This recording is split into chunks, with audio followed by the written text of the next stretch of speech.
Hey guys, it's running. Yes. Hi, it's Celine. It's Thursday, the 30th of March 23, and I am, I suppose, yes, I am finally here to do my Tummo update. So, I got lots of stuff. I don't even know where to begin at the moment. Also, if you're wondering, this is my hair has Indian berry juice in there, so shikakai, and it needs to sit and be a hair mask for an hour or so. And so I tied it all in this kind of a configuration so as to not have you looking at my hair most of the time. So that's what that means. Okay. Other than that, there has been so much going on. First of all, personally, last week, Tuesday, I think, so 10 days ago, I suddenly got a period again. This may not be your prime interest in my videos at all, but I am in menopause, and menopause patterns, and experiences don't really get talked about all that much on the internet. And in combination with my Tummo, it actually turns out that the Tummo is super helpful for menopause symptoms, or I shouldn't even say symptoms because it's not a disease, but, experiences that you may have with, you could really benefit from having, a bit of Tummo training in there. You could do simple Tummo practice that you may be able to distill from what I'm sharing here or what I have shared in the past, to alleviate stress most of all, certainly. So this will going be bugging me for the rest of the afternoon here, but it's just a bit silly. Okay, I'm just having flops all over. The thing is, in actual life, it isn't really easy. In terms of the menopause, okay, it's just for to spend a little time on that. I didn't get a period for 4 months at least, all of December up until March, halfway through March recently, there was zero activity on that front. I just gotten used to it, kind of thing. I was also kind of prepared that by the time the birds would be singing again and you'd get buds on the trees and whatever not, and a bit more life and a bit more sunlight, that my underbelly would, reconsider their position, so to speak, her position on what needs to be done. So I was not having an issue so much with having a period again because I know about how that works, okay? I know how it feels, and it wasn't particularly uncomfortable. I don't think I actually really took any painkillers, so maybe some extra magnesium, to just help with slight cramps, but it wasn't much of a problem. I'm also pleased because I know that having a menstruation is actually a detoxing function for my body. So I was completely okay with that. But it was a bit of a upheaval, so to speak. It was a bit of a, it was a big deal. So for 3 days or so, my body didn't want to be doing anything else but taking care of this piece of its life. So, of her life, it was just important to get that done and get that done properly. And in those days, I don't get a say in the matter. I am not really a person, I'm an underbelly. So, yeah, so there was that. And it was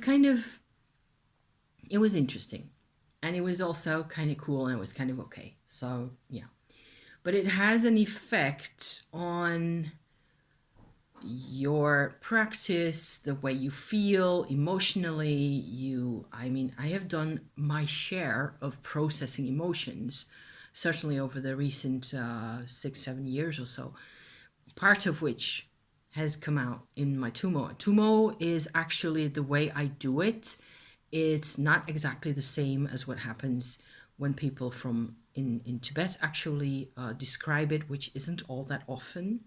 I'm also sharing my info and my experiences here because I feel it's most of it is super cool and most of it is really it's good for you to be connecting to your life force. You know, that's what I'm all about. That's what I'm doing.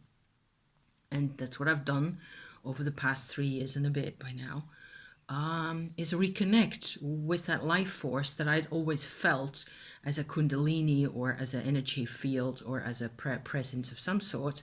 And it's just become a lot more specific and a lot clearer and a lot more through doing this process that I call Tummo. But my aim in this practice is different from most people who practice it in the Himalayas. Okay, so I've talked about this before. If you want to know more or hear me talk about these kinds of things in more detail, I refer you back to my channel. There is a playlist, also several playlists actually having to do with Tummo, and a lot of them are, you know, about my experiences and things like that, or even my technique. But as I see it nowadays, a lot of what people do in the Himalayas is either sort of small scale, so not the complete emotional, spiritual path, psychoanalytical path as I follow it at all. It will at first be directed to help people keep warm, is my take on what happens in the Himalayas. I've never actually in this life visited the Himalayas. I've just watched, people do things and talk about these things. And by now, because of my experience with the practice, I recognize things in Tibetan Himalayan culture a lot about that have to do with these sort of transformations of your energy through what starts off basically as tummo. There's an airplane passing overhead. Sorry about that. So there's certainly how I look at it nowadays is that we have this universal life force. I mean, I'm in the Netherlands, I'm in Europe myself. Okay, I am 56, going on 57 years old. I have a whole history behind me that isn't necessarily connected to Asia or Asian meditation practice that much. I mean, my mom was into that kind of stuff, so we did get to do a few, I got to do some yoga classes as I was growing up and that kind of thing. So that's more or less how I developed some kind of an interest in these things. But it's like my path with this whole Tummo thing nowadays, and I just keep calling it that because it's the name that fits closest to what it is that I'm doing. It is kind of Kundalini yoga as well, but it's more Tummo because of reasons, because of technical details. Okay, and I've talked about those in previous videos quite a few times. In my videos from 2020, I think you will find the most basic info about how it all really works and how I really, do this stuff. And I don't think I used the term Kundalini yoga that much at the time. It was more like talking about the actual technique and the feeling the Shakti energy, the Kundalini energy, and getting to know it and then getting it to process through what are called dantens actually in Chinese medicine, and then seeing what happens in there. So because I'm a European woman and I don't have any direct experience other than my own, and my husband's at the moment I'm speaking to you here in 23, okay? I do not have the same aims as people in Asia. I do not have the same interests. I do not have the same needs also. My needs are not to protect my body from the intense cold, the altitude, the harsh life, and those kinds of things. My needs are very different, and that shapes what you end up doing with all this energy once it gets transformed. But I do believe that the energy itself that we as human animal beings, can access, that is actually pretty much universal, and that you can basically get to know this energy and decide as you follow your path through life what it is that you want to do with it, what it is that you need it for. And sometimes this has happened to me quite a few times already, and it's happening to my husband as well under my guidance, if you can call it that. I mean, I try really hard to be there for him in any way that he may possibly need. He's not necessarily doing a lot of the whole practice himself because he's got an outside the house job, and he's always really very busy with other people and with keeping us supplied in food and incense and drawing materials and journals and things of that nature. However, he's also a human being with needs and a history. And so his path is already, even though he's a Westerner and we've lived together for a very long time, he's my husband, we married for an age and a half, his path is already quite a bit different from mine because of the exact nature of the process of how you decide to use this. And if you are a person who is so fascinated by what it is that I'm telling you, and you just want to grab it into your own life and have it as your own, I have a couple of little caveats for you. I'm just going to put them in here as well because I will be repeating them as we move through the years. I'll be coming back to this point. There's going to be drilling noises that I don't want. Maybe I will need to close my sliding door here. Bear with. Give me a chance to have a sip of tea here. Caveat. If you have health issues, which is lots of people have some kind of health issue, hormonal cycle, headaches, migraines, metabolic issues, digestive problems, any of it. If you start on a Kundalini yoga process, be prepared that your medical profile will get more intense. The issues you have, the symptoms that you have will, I suppose, nearly inevitably get worse first. So you have to be prepared. That's not necessarily a problem, because if you work through it and if you find out for yourself, as I have done with my tonsils problems, lymphatic system problems, and my headaches, turns out there was all one and the same problem at the root, as my metabolic process has, improved is the word I was looking for here. It's all become way easier. Okay, way and way easier. After I had my few hiccups, it's all on my channel, but you have to it's better if you start on this kind of process. It is a serious deal. It is not like starting a little, 6-week meditation course or something that still can be very intense. Hell yeah. But that you're not expecting it to completely change your life.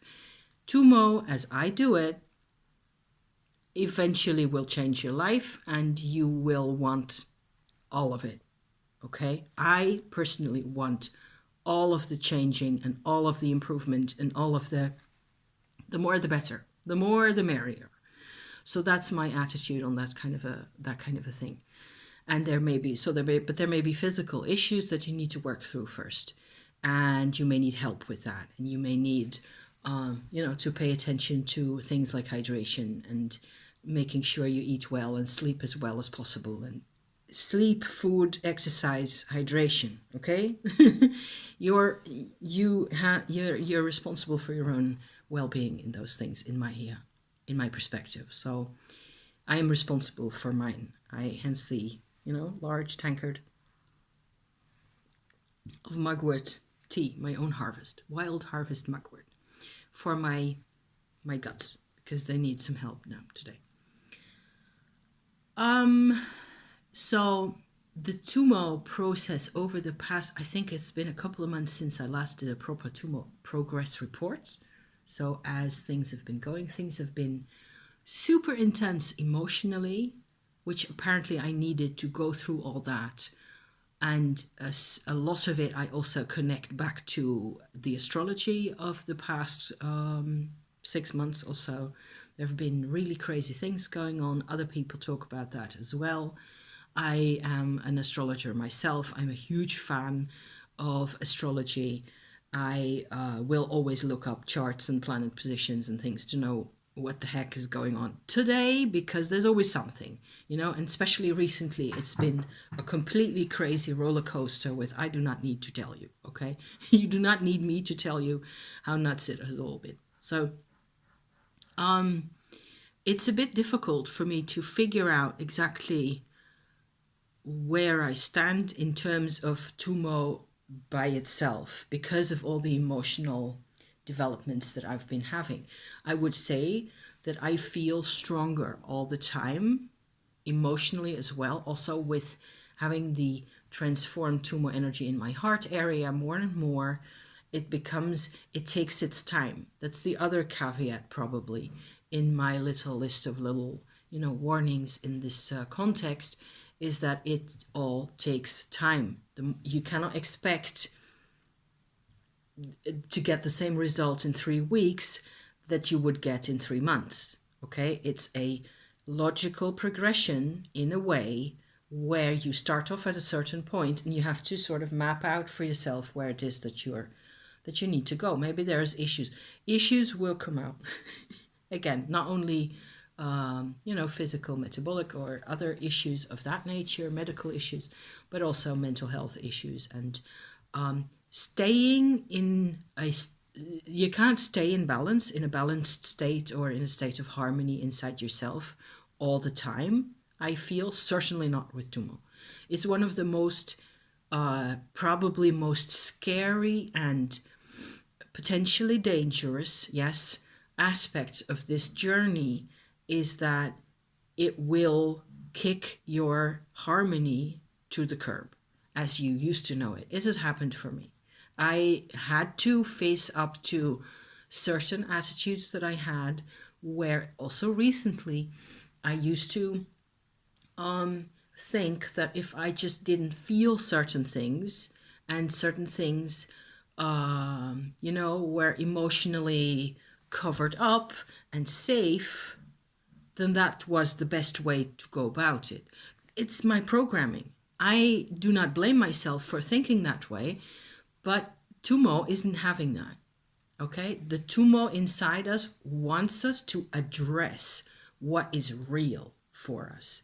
So if I have pain, and recently this has been my most recent development and my most recent issue, really, if, I had huge gaps in how connected I was to other people up until a couple of years ago. Okay, so a couple of years ago, I started on this journey before going into my Tumo thing, actually, before that, quite a while before.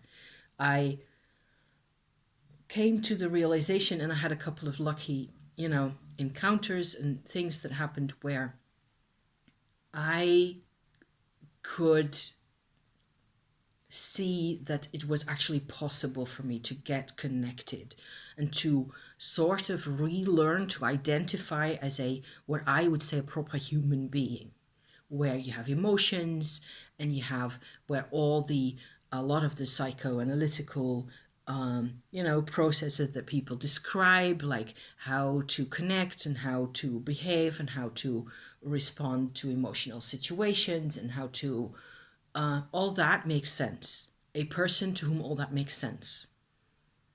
And where it doesn't make sense to be completely dissociated or disconnected, to not know who you really are, that kind of thing, That is my past. I didn't know who I was, I had no idea.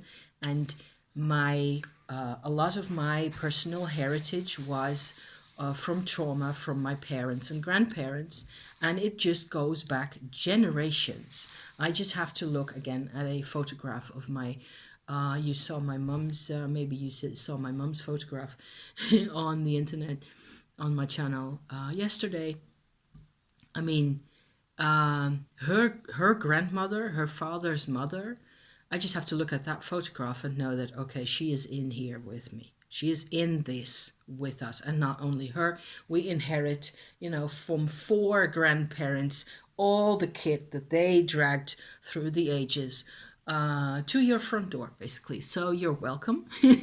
Enjoy. Here you go. There's a smorgasbord of interesting problems and issues and limitations and pain and anger and all the things. So there was a lot of that.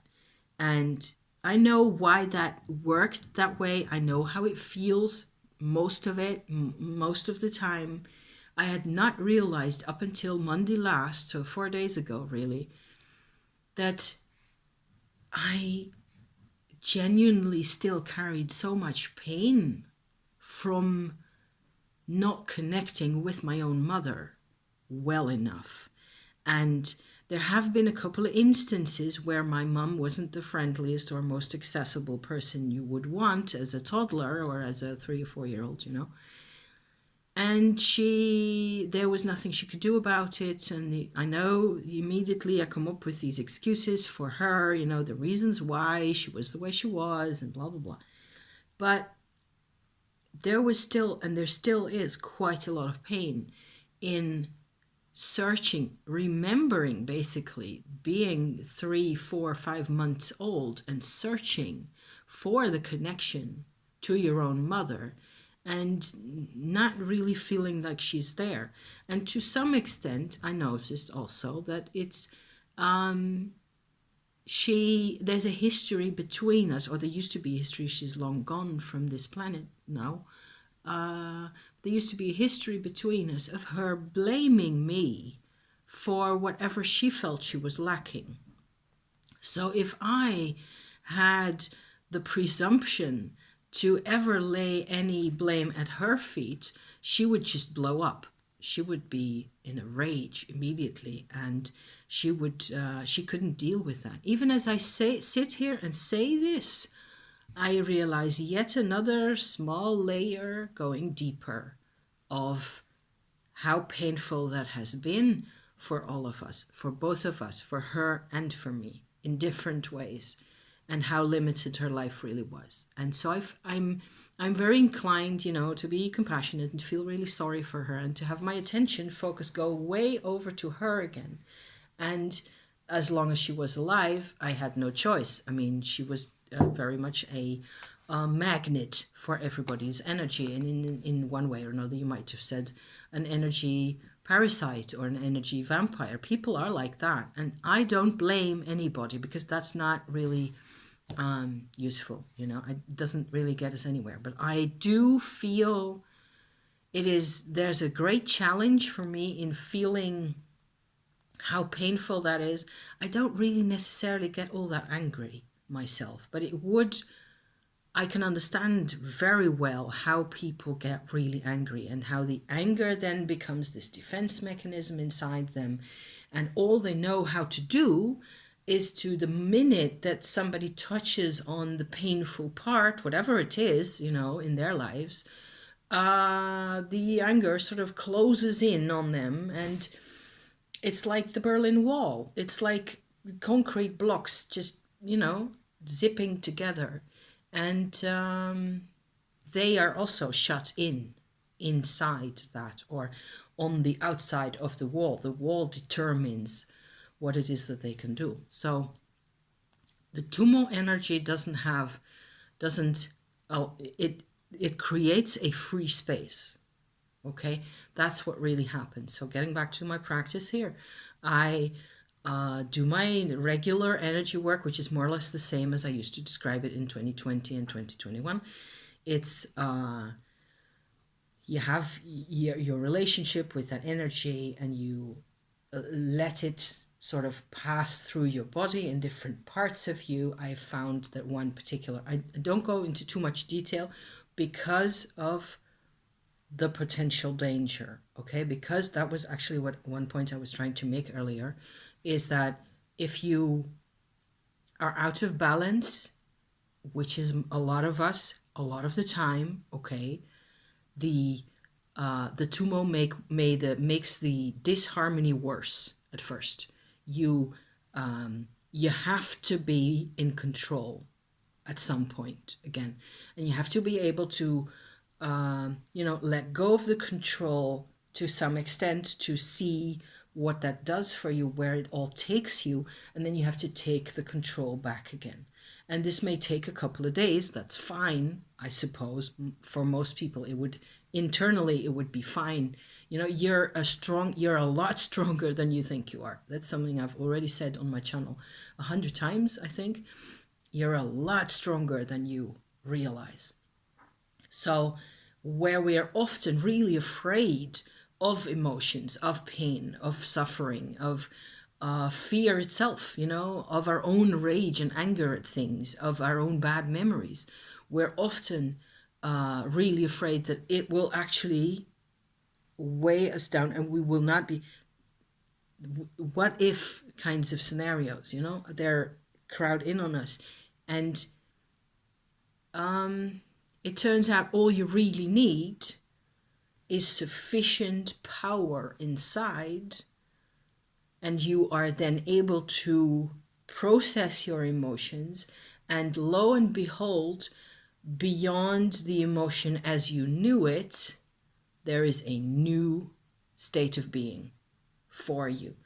So that is the grandest possible, idea I can give you today, I think, is where you actually, and this happened to me Monday night, I was in a total state of, I'm not having any of this. And certainly by the time my husband got home later in the, towards 8 o'clock or something in the evening, it was a bit later, I was in a total state of, I'm not having any of this. I was in this whole relationship issue with my mom, with not getting the connection I needed, with always feeling that I was asking too much of my mother, being 3 years old, and you really ask too much, between actually being 3 months old and being 5 years old. That's where this whole issue happened. There have been incidents where things were unpleasant, but not even that many. But there was no real sense of connection. I didn't get a chance to connect to my own mother, really. So it's been very difficult coming to that conclusion, and it was quite painful. And I was immediately, going into the whole blame back and forth, because that's what I learned. It's what I learned at her knee, that this is the only way to react to these kinds of things. So I was more or less doing the same thing Monday night with my husband, and I didn't want him to comfort me because I didn't want to dissolve in tears and just break down and just go to pieces like right there. And I wanted to first have a sense of how it was that I could possibly, talk about these things, because I need to know what to call things, and that's what it has to do with, and so on. He's always willing to comfort me, but then everything just sort of, like I said, it dissolves in tears. It dissolves in my own sense of powerlessness in the whole situation. I was completely powerless, of course, as an infant. So yeah. So I then noticed that as I was, ended up talking about these things, we're out in the streets, we're just having a wander around the village and talking, I ended up being able to cry a little bit. And that was actually enough for me. I didn't have to have a complete meltdown. And realize, because I'd already worked on the pain quite a bit, and so I didn't need to have the disharmony take me over completely. So that's kind of why I'm describing this, is that it's that kind of a mechanism. You have to sort of let it go and then come back for it. And it's all part of me. It's all part of who I am, really. And I noticed afterwards, so after I did need to, shed a few tears, but as soon as that was dealt with, that sounds really bad. And as soon as I just, managed to weave my way through that, that's one bit nicer way of putting it, I actually was kind of surprised again that I did feel quite a bit better afterwards. So we are very flexible on the inside, and having enough of that life force inside you ends up giving you your flexibility back that really belongs with you. That is what I believe. I firmly believe that. But it does require for us to want to stay in control eventually, to have a bit of elasticity there, but to not let things rip just through the roof and by and never to be seen again. That's not your strategy. And you you have to realize it all takes time, and you cannot expect a particular part of the process to happen when you decide that you want it to happen. The process dictates itself. Okay, that's the other half of my little equation here, is that you have to let the process tell you what needs to be happening, what you need to feel, what it is. And last, over the past week or so, this is what I needed to be addressing for myself. My, actually lack of relationship with my own mother, both my parents, and the history of that. And then sort of growing up as a half paralyzed little person, you know, who very much looked like a robot in many ways. I was intelligent. I knew the words. I could do a lot of talking. I could present as empathetic and, for a lot of people. But there was never a real relationship because I had no relationship with my mother. So there, even as I say it like this now, it still hurts again. But I kind of feel that as like slight burning sensation in here in the middle, and it's unpleasant, and it hurts, but it's okay for me to realize it, because I've been making context for this for days. That's also why I did this whole thing with this little photograph of my mum's on my computer that I showed you yesterday. It's all about that. It's the realizing finally that the emotion that I did need from her was actually there, only it didn't get expressed enough compared to all the tough things that we needed to go through. And one way or another, I'm growing towards acceptance, and acceptance is maybe a bit of a big word at the moment for me to describe how I feel, in that I actually never had a connection to my own mother. Just to make my point here, I am not at the point of acceptance just yet.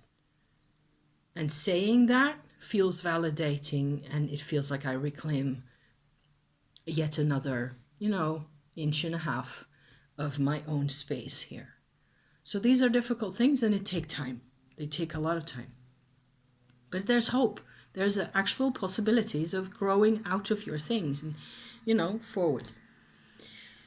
So I think that is actually most of my Tummo update as to me personally. Most of what I've gone through over the past months has been similar to this in one way or another. There have been specific instances, but I either told you them already, or described them to you already before at earlier stages, or it's all part of the same big process anyway. The other thing, okay, that I actually came out and want to rather desperately want to present to you as a Tummo progress, development, has to do with my husband and his specific situation that he's in, or that he's been in over the past years. So for that, I need to do a little backstory. I know that I'm in over half an hour, so we might be here for a little bit longer yet. Have a sip of tea.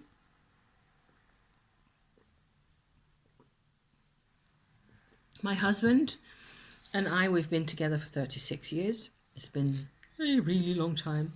And sometimes I wish we could go back in time, and have more of these conversations that actually make sense and that actually relate to both of us and to our experiences in life, that we could have had those 20 years ago.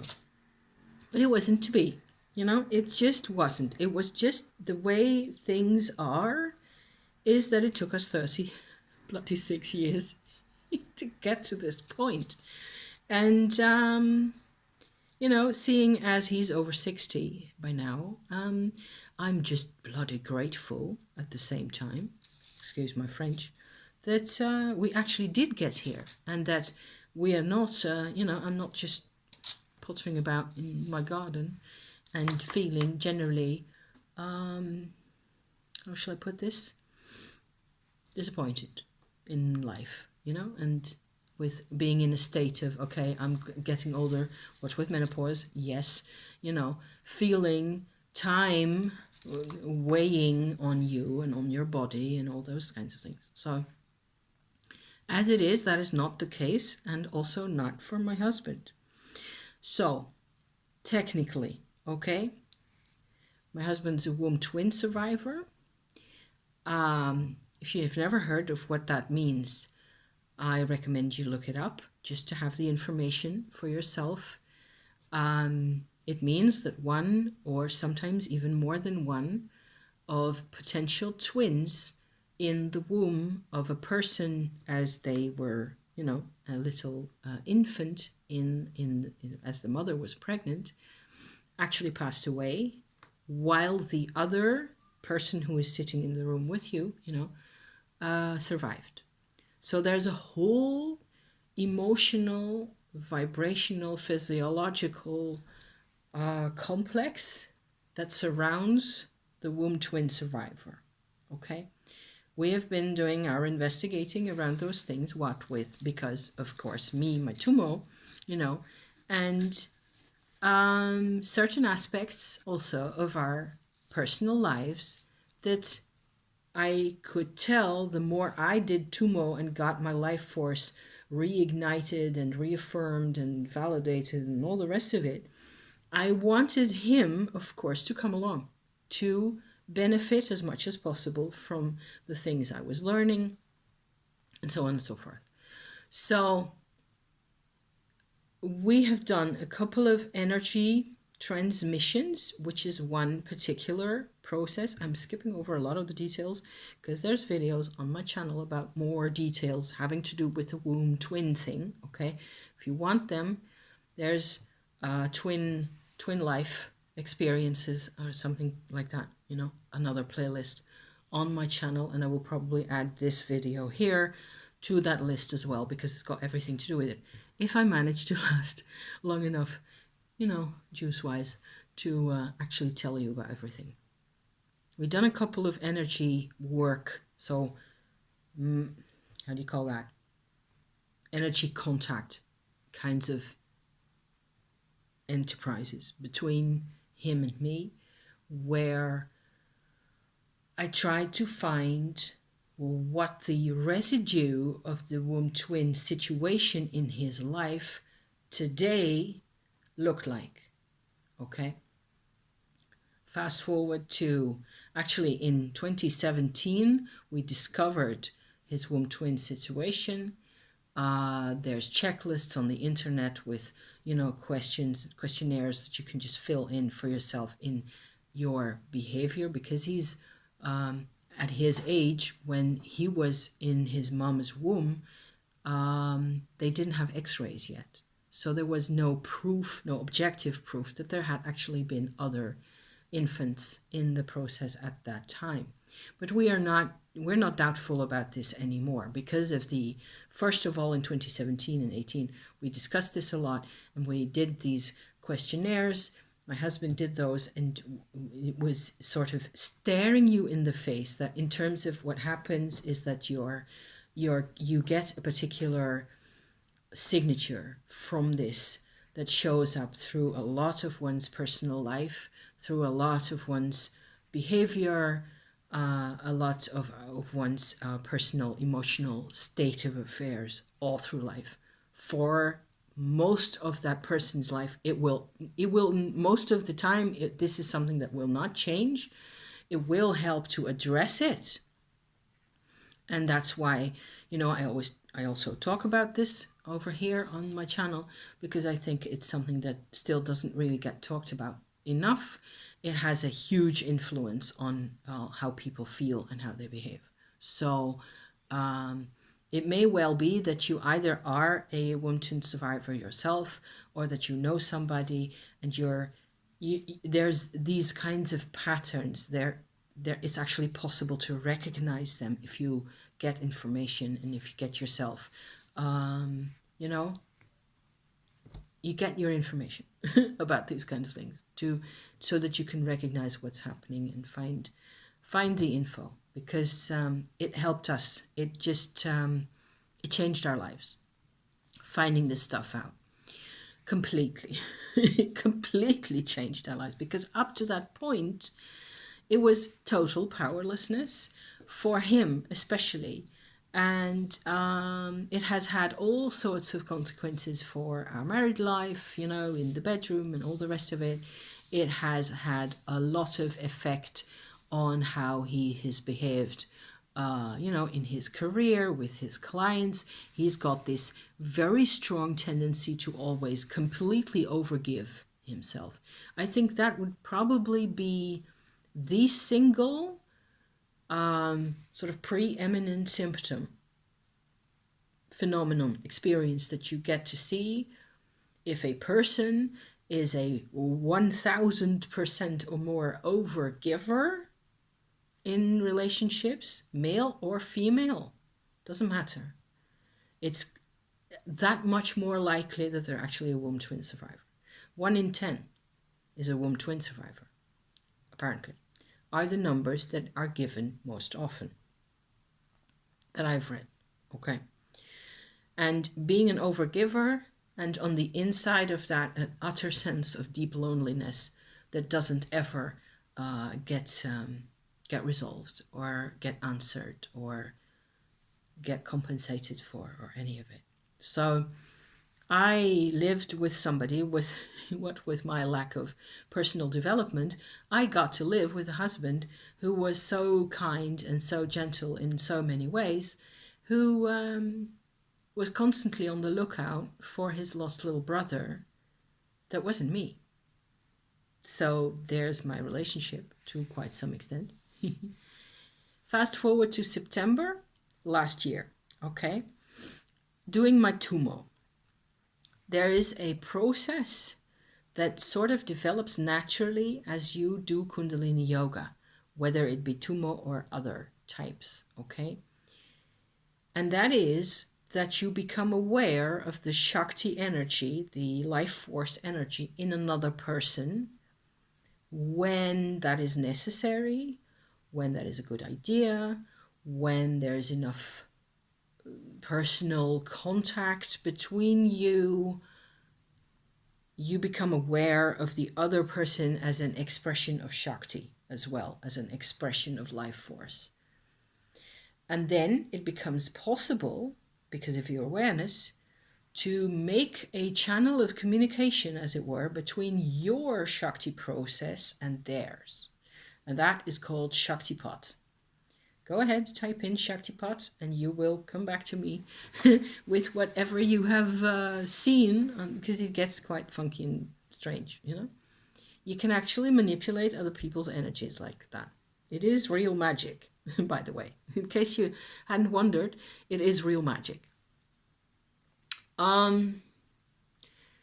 With the Shaktipat, in the context of the process as I describe it as Tummo, you get more of a sense of integrating the Kundalini, the Shakti force, in your own body, and so sort of getting that energy into all sorts of different states and formats through these Dantian levels that I've already talked about quite a few times, where the Shaktipat itself, it becomes actually possible to turn it into what I call, from lack of a better word, a Tummopat, where you can see what it takes for the person's energy, the other guy's energy that is, to get to their Dantian number 1 and get at least part of the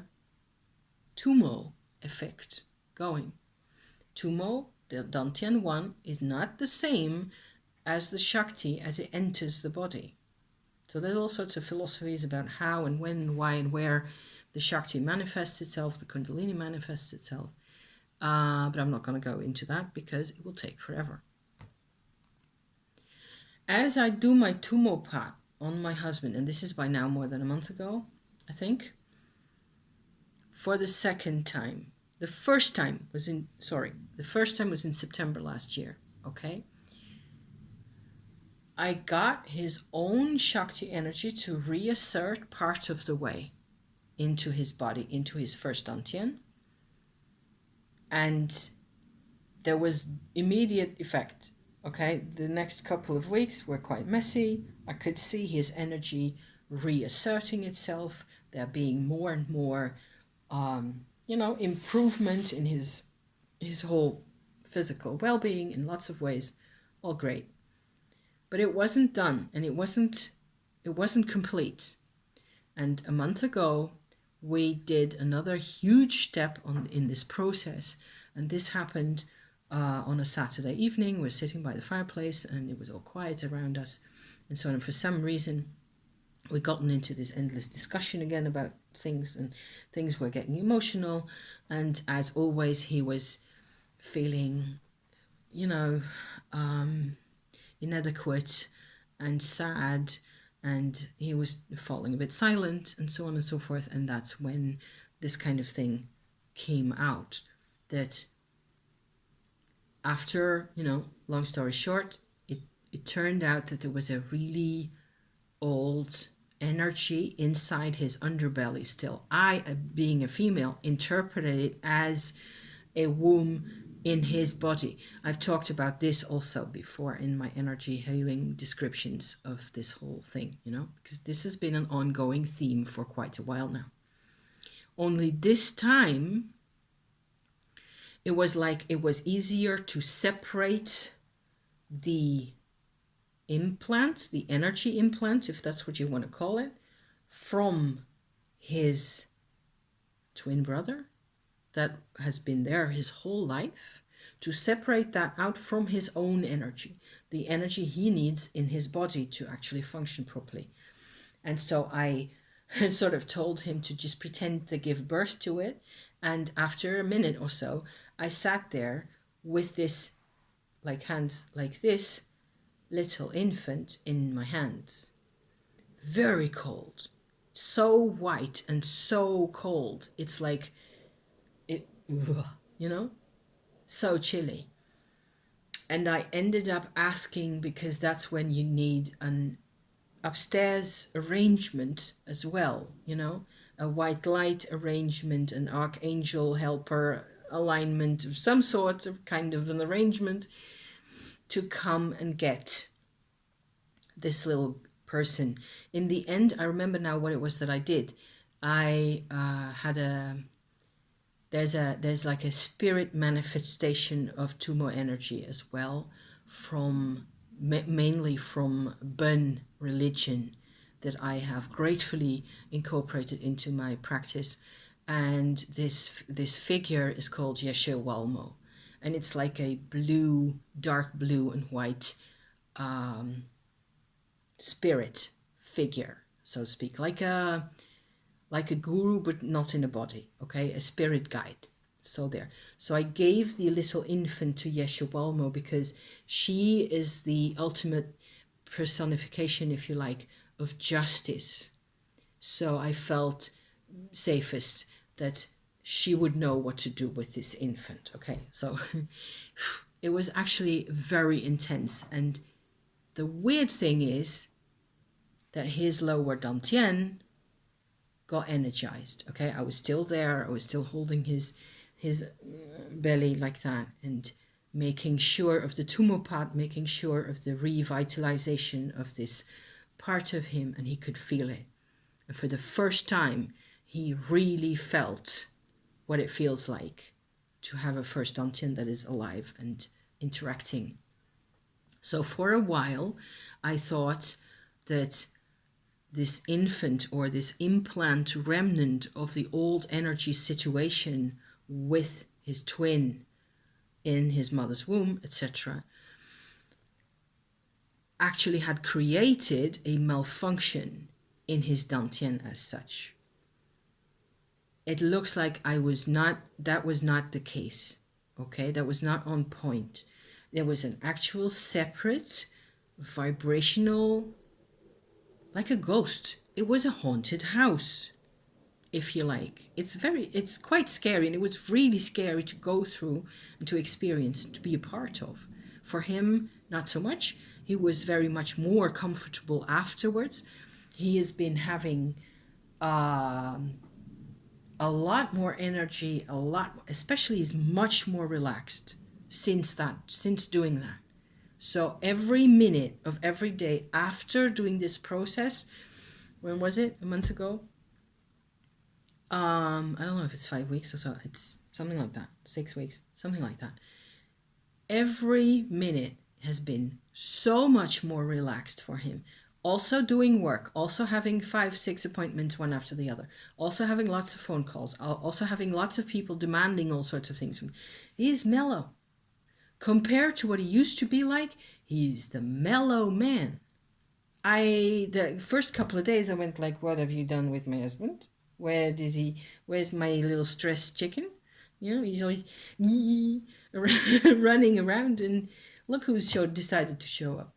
So I was really pleasantly surprised, and it's since then the change has been more gradual. It has been he's a lot happier. He's much more himself, and there's no sense of him actually missing. I've asked, but there's no sense of him actually missing the energy of the twin. So it's not at that level because it's underbelly. It's not an emotion like here. But what we have here and how much we can do here and here rests on what happens in the underbelly. So that is why I described also this whole mechanism, because the belly gets a lot of bad rap in popular culture, So, yeah. So I think we have felt a definite increase in levels of just general intimacy. Also, general closeness has been extraordinary over the past couple of weeks. Also, with me having, my fluctuations and things. In all, very hopeful and quite surprised at how much of this is coming true. I want to show you my drawing. This is a drawing I made last week, I think, or maybe 10 days ago. It's a man, as you can see, right? Only one of his feet is there, with a crystal skull on his lap and a Vajrayogini figure in the bulb over there. And there's a lot of gold. See how pretty that is? That is actually gold paint. That is a powder. Actually, still got the bottle here. This is a very vintagey. It looks full, but it isn't. There's just a little bit in the bottom left. Vintage gold powder that I got from an old aunt of mine 45 years ago. Something like that. Something crazy. And I made a little paste with water and gum arabic. So it turns into paint. So you can actually now go like this and it doesn't come off at all, which is way more excellent than how I used it before.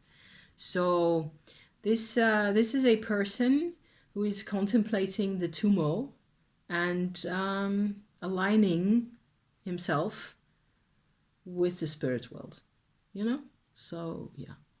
And the background color here, that is just an earth pigment as well. Nice warm color. And I hope you like it, because I certainly like him. And wow, dimensions. Wow.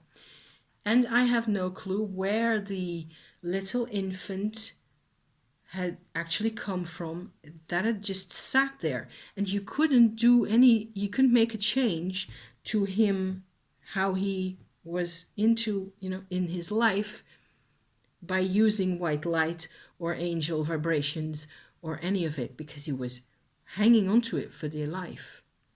But Tummo, coming from the earth, dissolves those connections and reasserts a person's own energy field. So if your problem is having connections to, gut connections to people, and you're trying to white light that out of your life, and sometimes it works. Sometimes it works really well. But when we are really viscerally identified, like with parents,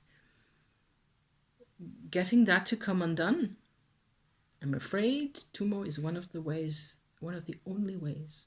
Earth energy. We're here because of the earth, okay? That's why we are really here. That's why I am here, sure, certainly. If you lasted all this time, I salute you. I'm going to finish my tea, wash the hair, have a bath, and life is good, More developments anon, as they say, if and when I have them, okay? Thank you so much for watching. You're amazing, okay? You are amazing. You know it, okay? See you next time. Ciao for now.